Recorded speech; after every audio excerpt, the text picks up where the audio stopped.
Hopefully आप सभी लोगों का फ्लावर का टाइम बहुत अच्छा चल रहा होगा और इस वर्ष काफ़ी अच्छी फसल की उम्मीद हम सभी लोगों को है।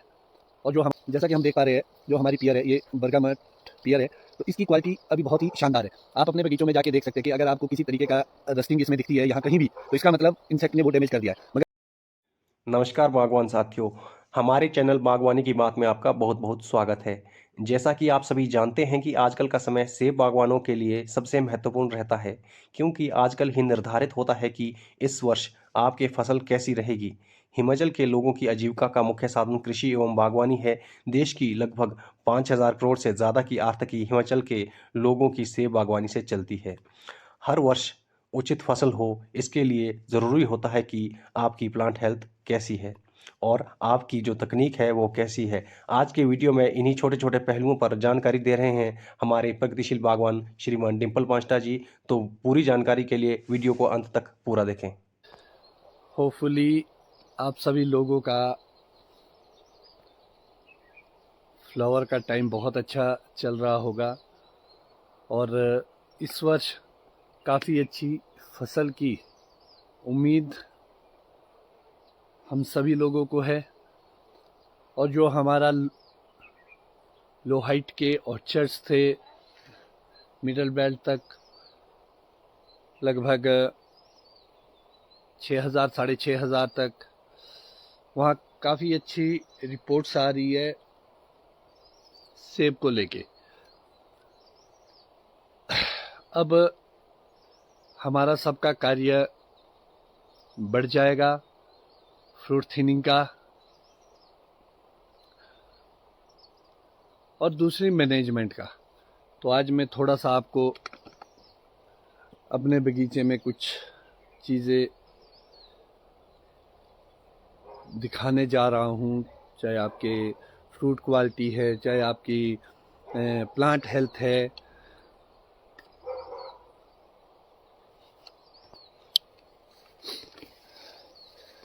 जैसा कि हम देख पा रहे हैं, जो हमारी पियर है ये बरगामट पियर है, तो इसकी क्वालिटी अभी बहुत ही शानदार है। आप अपने बगीचों में जाके देख सकते हैं कि अगर आपको किसी तरीके का रस्टिंग इसमें दिखती है यहाँ कहीं भी, तो इसका मतलब इंसेक्ट ने वो डैमेज कर दिया है। मगर अगर मैं अपनी पियर्स को देख रहा हूँ तो इसमें कोई भी रस्टिंग नहीं है और बिल्कुल साफ सुथरी पियर है। तो इसका मतलब हम अपनी मैनेजमेंट करने में कामयाब हुए और हमने किसी भी तरीके से इसको ख़राब नहीं होने। दूसरा, पियर की हेल्थ को आप लीफ से देख सकते हैं कितनी अच्छा क्लोरोफिल बना है। जो हमने पिंक बर्ड पे मैग्नीशियम, जिंक और अमेज एक्सल डाला था, उसके बाद आप देखेंगे कि कितनी अच्छी शाइन आ चुकी है लीव्स में और पत्ता बहुत ही स्वस्थ है। क्योंकि जितना अच्छा पत्ता होगा उतना अच्छा प्रकाश संश्लेषण होगा और उतना ही अच्छा फ्रूट क्वालिटी और प्लांट हेल्थ रहेगी। और साइज भी बहुत अच्छा बन चुका है प्लांट का। और इसके साथ साथ हम देखना चाहेंगे, ये जेरोमाइन का प्लांट है 111 रूट स्टॉक पर। और अगर हम पत्तों की बात करें, आप देखिए लीफ साइज अभी स्टार्टिंग ही है और बहुत बड़ा लीफ बन चुका है।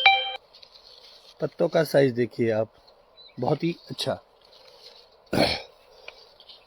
ये देखिए मेरा हाथ भी बहुत बड़ा है और उसके साथ अगर हम देखेंगे और वेजिटेशन को अगर हम देखेंगे, ऑलमोस्ट 6-7 इंच तक पहुंच चुकी है वेजिटेशन। तो इससे आप अपने प्लांट हेल्थ का देख सकते हैं। ये देखिए पियर,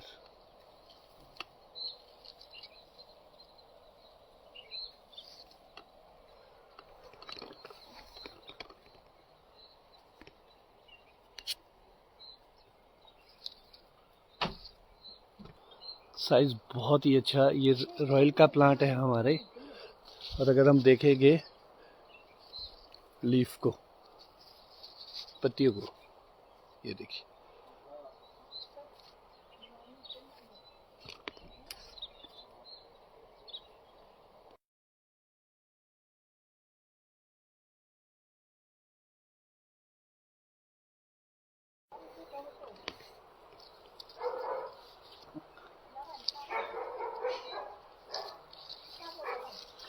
पीजीआर ने अपना काम बहुत ही बखूबी से किया है।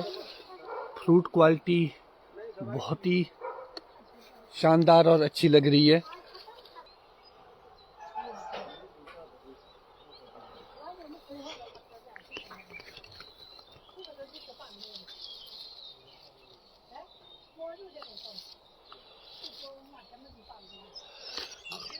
अब हमारा फ्रूट थिनिंग का कार्य 1-2 दिन में शुरू होने वाला है और फ्रूट थिनिंग करते हुए आपको बहुत ही ज़्यादा ध्यान रखने की आवश्यकता है। आप मैनुअली हाथ से भी थिन कर सकते हैं, वो आप पे डिपेंड करता है कि आप कैंची का इस्तेमाल करते हैं या हाथ का।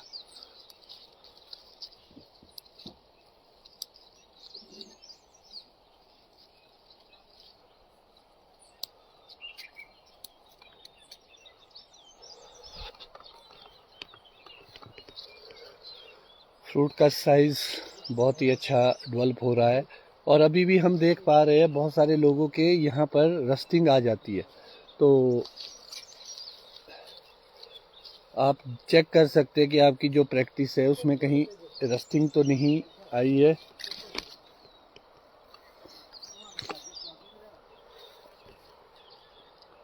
फ्लैट पिच और इसकी भी बहुत अच्छी क्रॉप लगी है इस साल।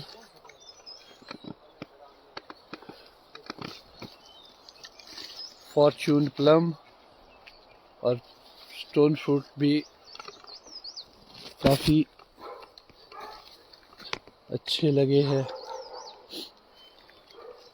ये हमारी पैकहम पियर, तो पैकहम नाशपाती को भी हम देख रहे हैं। अगर आपको कहीं रसेट दिखता है तो डेफिनेटली वो डैमेज हो चुकी है, मगर अगर हम अभी देख पा रहे हैं तो इसमें कहीं भी कोई भी रस्टिंग बिल्कुल भी नहीं है।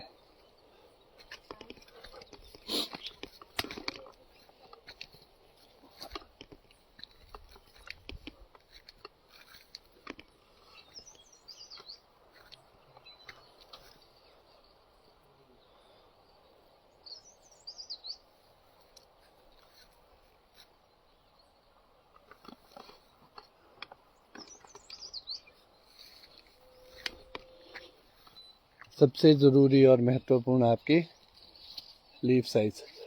और एक चीज़ बागवान साथियों मैं और बताना चाहूँगा, आजकल आपको कुछ ऐसे एफिड्स भी दिखेंगे ब्लैक।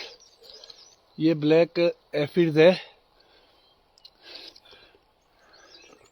और ये काफ़ी जगह भी पाए जाते हैं। जिन लोगों ने अलेंटो वगैरह किया होगा उनके ये सकिंग पेस्ट नहीं होने, और इसमें इतना ज़्यादा कुछ घबराने की आवश्यकता होती नहीं है। वैसे अगर आप लोग के आप नीम ऑयल का इस्तेमाल इसके लिए कर सकते हैं। आप बहुत सारे लोग इंसेक्टिसाइड का इस्तेमाल करते हैं, तो आपके पास रोगर एक बहुत अच्छा ऑप्शन हो सकता है, क्योंकि सकिंग पेस्ट को भी मारता है और प्रेडिटर को नहीं मारता है वो, तो ब्लैक एफिड वगैरह सबको। मगर अगर हम बगीचों में देखेंगे तो ऐसी कोई भी आवश्यकता नहीं है।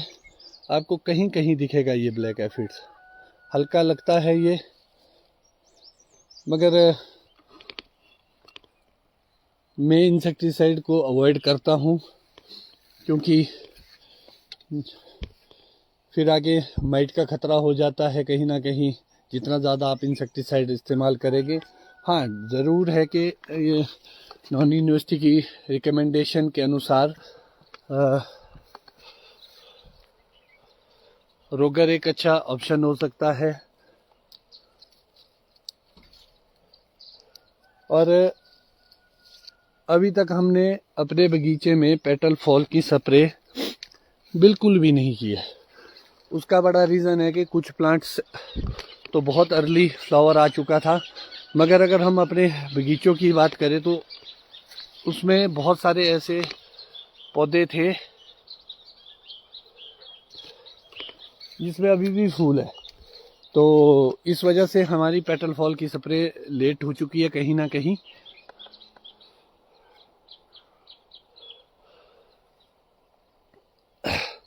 अब इसके बाद की जो भी आपका स्प्रे का शेड्यूल रहेगा उसको आपको बड़े ध्यान से करना पड़ेगा।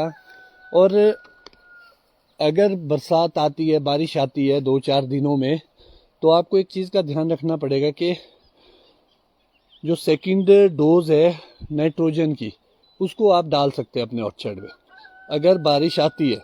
और अगर बारिश नहीं आती है तो कोई ऐसी ज़रूरत नहीं है, या डालना ही पड़ेगा क्योंकि वो वेस्ट हो जाएगा। तो अगर बारिश आती है तभी आप नाइट्रोजन का की सेकंड डोज का इस्तेमाल आप कर सकते हैं।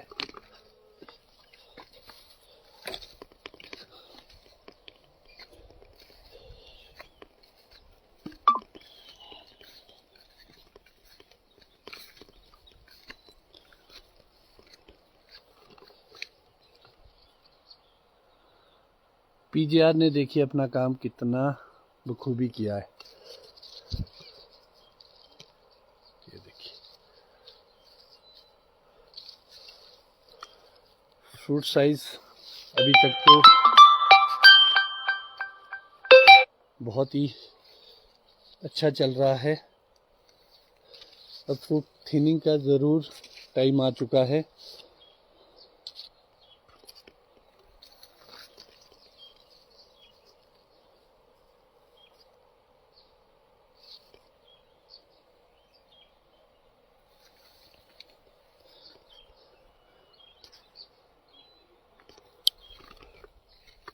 बागवान साथियों, पेटल फॉल के लिए आपको ध्यान रखना पड़ेगा, जो भी आप प्रोडक्ट इस्तेमाल करते हैं उसमें महत्वपूर्ण हो जाता है कि हमारे जो सबसे ज़्यादा ज़रूरी होता है हमारे लिए वो होता है वहाँ पर नाइट्रोजन। तो आपको ऐसा प्रोडक्ट देखना पड़ेगा जिसमें मैक्रो न्यूट्रिएंट्स के साथ साथ माइक्रो न्यूट्रिएंट्स भी हो। ये देखिए अभी फ्लावर ही चला है, इसीलिए पेटल फॉल की स्प्रे करने में हम लेट हुए। अभी भी फूल ही है। यहाँ भी रिसेंटली पेटल फॉल हुआ है। और सबसे ज़्यादा ज़रूरी जो स्टेज पे रहेगा वो आपका एक जो क्वेश्चन आता है वो आता है कैल्शियम को लेके। तो आप इस स्टेज से कैल्शियम डालना शुरू कर सकते हैं अपने फ्रूट के लिए पेटल फॉल से। उसकी मात्रा बिल्कुल ही कम रखें अभी, भले ही आप 30 ग्राम से शुरू करें या 20-30 ml से शुरू करें।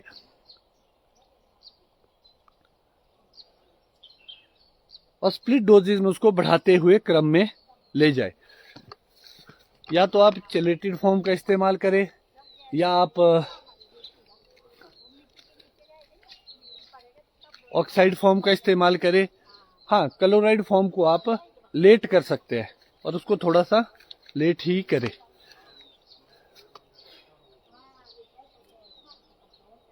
आप अपने प्लांट की हेल्थ को अपने पत्तियों से देख सकते हैं, जिससे क्लोरोफिल अच्छा बने आपके बगीचों में। अभी हम क्या डालेंगे ये मैंने डिसाइड नहीं करा, मगर 1-2 दिन में हमने स्प्रे करनी है तो डेफिनेटली आपसे शेयर किया जाएगा कि मैं अपने बगीचों में क्या डालूंगा। 2-3 प्रोडक्ट्स को मैंने अभी चेक किया है कि हम पेटल फॉल पे क्या बेस्ट कर सकते हैं। मगर अगर हम फंगिसाइड की बात करें तो आपके पास बहुत सारे ऐसे ऑप्शन हैं। आप सिस्टेमिक फंगिसाइड का इस्तेमाल करें, कॉन्टैक्ट की ज़रूरत नहीं है अभी आपको। यहाँ पे आप रोको डाल सकते हैं, आप माइक्लोबुटालिन डाल सकते हैं जो इंडेक्स के नाम से भी आता है, आप कॉन्टाफ डाल सकते हैं, आप स्कोर डाल सकते हैं। तो आपके पास बहुत सारी चॉइसेस है फंगिसाइड को लेके। और उससे आपका पाउडरी मिल्ड्यू कंट्रोल होगा। अभी पाउडरी मिल्ड्यू बहुत फैलता है, तो जब आप अपने बगीचों में जाए तो पाउडरी मिल्ड्यू को चेक करें। अभी मैंने इतना बगीचा घूमा, मुझे यहाँ पाउडरी मिल्ड्यू नहीं दिखा, क्योंकि हमने सल्फर की स्प्रे भी पहले की हुई है, तो कम आएगा। तो आपको अगर आपको पाउडरी मिल्ड्यू कहीं दिखता है तो उसको काट के या तोड़ के कलेक्ट करके उसको डिस्ट्रॉय कर दे, या जला दे, या दबा दे मिट्टी के अंदर। तो उससे भी आप पाउडर मिल्ड्यू को कंट्रोल कर सकते हैं। और सारी ये जो दवाई रहेगी मैक्सिमम अभी पाउडर मिल्ड्यू के लिए ही कारगर रहेगी, यूज़ करेंगे आप लोग। और न्यूट्रिशन आप फ्रूट साइज के लिए, फ्रूट क्वालिटी के लिए डालेंगे। और एक क्वेश्चन भी आता है लोगों का कि भाई हमने पीजीआर की सेकंड एप्लीकेशन करनी है, तो मुझे ये लगता है कि 100 ml के आसपास आप इस स्टेज पे भी डाल सकते हैं अभी, और पीनट के साइज के आसपास आप डाल सकते हैं। हमारे अब हम यहाँ पेटल फॉल तो नहीं बोलेंगे, तो पीनट है कुछ, तो पीनट को भी क्रॉस कर चुके हैं। उसका बड़ा रीज़न है कि अनइवन है इस साल, मतलब पेटल फॉल की स्प्रे हम टाइम से नहीं कर पाए, ना आप कर पाए ना कोई और कर पाएगा, क्योंकि अनइवन है। तो अब इसके साथ तो क्या ही कर सकते हैं हम, मगर अब लेट नहीं है। अगर आपको लगता है कि आप लेट हो गए तो लेट नहीं है। और दूसरी महत्वपूर्ण बात, जो अभी हमारा फ्रूट है इसमें सेल का डिवीज़न हो रहा है, तो जो जो चीज़ें हमें सेल विभाजन में मदद करेगी उसको आप न्यूट्रिशन के रूप में डालें। और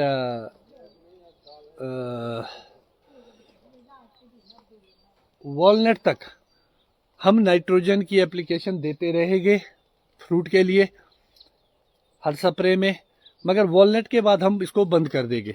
उसका बड़ा रीज़न है कि उसके बाद सेल का डेवलपमेंट होती है और इथिलीन प्रोसेस शुरू होता है फ्रूट में। तो अगर आप वॉलनट के बाद नाइट्रोजन डालने लग जाएंगे तो आपके कलर का प्रॉब्लम ज़्यादा आएगा। इसीलिए आप इस चीज़ का ध्यान रखें कि आप नाइट्रोजन को अखरोट के बाद बिल्कुल भी ना डालें। अभी के लिए बागवान साथियों फिलहाल इतना ही, मगर आप मॉनिटरिंग ज़रूर करते रहे। आपको सेंजो स्केल को भी कंट्रोल करना है, माइट को भी कंट्रोल करना है। अब इसके बाद आपके 2 लीटर एचओमो की स्प्रे भी खड़ी है, आप उसको भी अप्लाई कर सकते हैं। और मैं जो एचओमो कर अभी फंगे साइड करेंगे एक हम, उसके कुछ दिनों के बाद हम एचएमओ 2 लीटर और उसमें हम मैडन को डालेंगे, क्योंकि माइट की समस्या दिन प्रतिदिन बहुत ही ज़्यादा बढ़ती जा रही है और इस ओर भी हमें ध्यान देने की आवश्यकता है।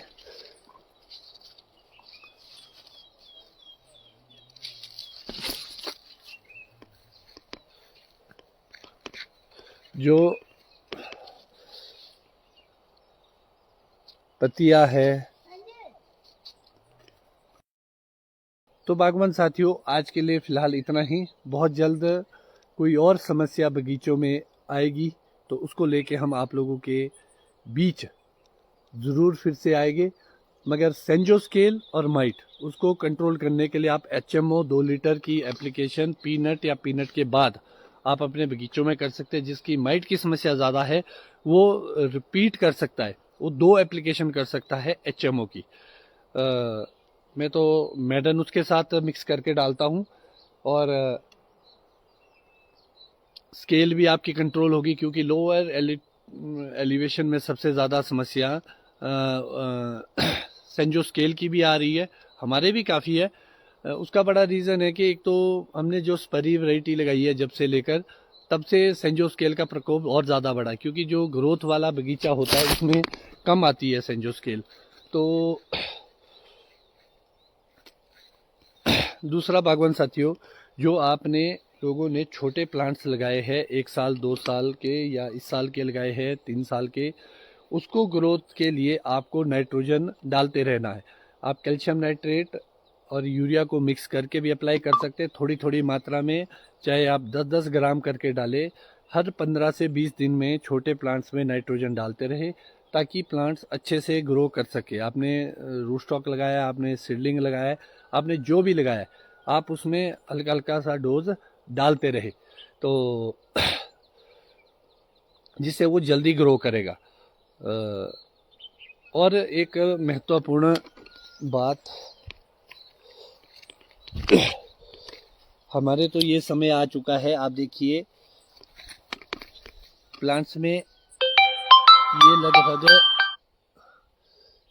जो टहनी आ चुके हैं, इसमें अब टूथपिक लगाने का समय आने वाला है कुछ दिनों में। आपको ध्यान रखना पड़ेगा कि आप इसमें टूथपिक फंसा के इसका एंगल बाहर की ओर करें। ये सारी टूथपिक्स और सबसे बड़ी बात है, जो हेड है आपका, आपको इसको डाउन करना पड़ेगा, इसको डाउन करना पड़ेगा। आप देखिए ये हमारा सेंट्रल लीडर था और ये साइड ब्रांच थी। साइड ब्रांच ज़्यादा ग्रो कर रही है, ये कम ग्रो कर रही है। इस कंडीशन में आपके हेड को डैमेज करेगी। इसका एक और चीज़ हो सकती है कि आप इसको यहाँ से ही छोटे पौधों को कि तोड़ दे, आप इन दोनों ही ब्रांच को तोड़ दे यहाँ ऊपर से हेड को, जिससे ये वाले ग्रो करता रहेगा बहुत अच्छे से। और ये नीचे वाले अब कंपटीशन में नहीं आएगा, आपने कंपटीशन ही तोड़ दिया। ये भी आप यहाँ पर काम कर सकते हैं, क्योंकि इतने फेदर काफ़ी है इसमें। 1 2 3 4 5 6 7 8 9, लगभग 1.5 फीट की हाइट में आपको 9 फेदर मिल चुके हैं इस बार। तो इसलिए आपको हेड को केयर करना है, ये बहुत ही ज़रूरी है, अदरवाइज कंपटीशन आ जाएगा और अच्छे से ग्रो नहीं कर पाएगा आपका प्लांट। छोटे पौधों में आपको इसको ध्यान बहुत ज़रूरी रखना है। और दूसरा है मल्चिंग। हमने प्रॉपर अपने सूखे घास से मल्चिंग की हुई है अपने ऑर्चर्ड में। तो मल्चिंग का टाइम भी अभी है कि आप लोग मल्चिंग कर सकते हैं अपने बगीचे में। मैट का इस्तेमाल कर सकते हैं, शीट का इस्तेमाल कर सकते हैं, और बोरी का इस्तेमाल कर सकते हैं, या घास का इस्तेमाल कर सकते हैं। तो इसको भी आप लोग ज़रूर करें अपने बगीचों में। तो आज के लिए फ़िलहाल इतना ही। जय हिंद, जय बागवान। तो बागवान साथियों, आपने देखा कि किस तरह इस वर्ष जो सेब के पौधों में डिफरेंट स्टेजेस चलती है वो कितनी अनइवन है। आशा है इस वीडियो से आपको बहुत कुछ जानकारी सीखने को मिली होगी। वीडियो को लाइक करना बिल्कुल ना भूलें और चैनल पर पहली बार आए हैं तो चैनल को सब्सक्राइब करके बेल आइकॉन का बटन दबाकर ऑल पर प्रेस करें। इससे आने वाली वीडियोज़ की नोटिफिकेशन आपको समय पर मिला करेगी। आपसे मिलेंगे अगले वीडियो में, तब तक के लिए नमस्कार, जय हिंद।